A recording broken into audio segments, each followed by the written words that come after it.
this portion of the show is kind of where we talk about shutting down a business. Like, you've never personally shut one down. Yeah. Which is awesome. Right. But you do have a little bit of the insight about that company that had some problems. Mm-hmm. And with sexual harassment. Shut down. They eventually I'm sure that they did. Mm-hmm. Because 80% of the time, it's personnel, whether it's high or low, that does something dumb that wrecks the place. Right. What have you put in place to make sure somebody dumb doesn't wreck your place?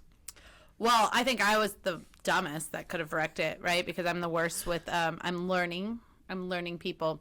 So, the dumb thing I did was for a long time not figure out that I needed somebody stronger in that position. Yeah. So that's something that I figured out. But, there was quite a few times that if I wouldn't have been so good at sales, it would have ruined us. As far as shutting down businesses, I think the other piece of that is I think a lot of times people can do something dumb, but you don't have enough of your people to be like your supporters during it. Mm-hmm. And so the worst thing I saw with that company is that they didn't address it.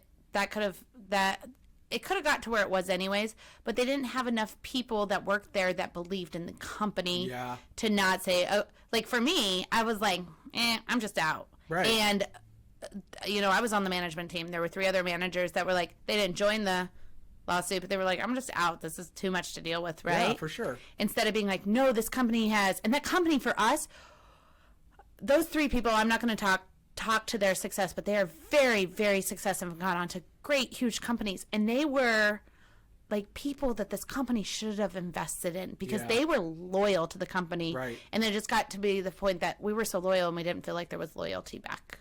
That makes sense. Yeah. Yeah. I mean, with a culture that's just kind of, hey, we're doing business. Right. Money's coming in. I'm paying these folks. That should be enough. I promise you, it's not. There's no way in this day and age that is enough. Out of the 4 people that left that I'm thinking of on that management team, I would say I'm the 3rd most successful. So the other 2 are way more successful than me. And can you imagine having those 4 people on your team? Yeah. And then them just checking out? I mean, it doesn't take much. Right.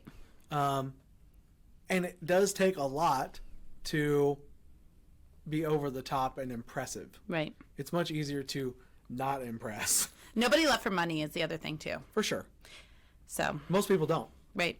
Most people don't. If you're in a job and you love it, people will take a little less to do something that they love. Where we're here to talk about and to figure out is how can you make that your passion? How can you start up that business? How can you be a single mother and still figure it out? It wasn't easy. Right.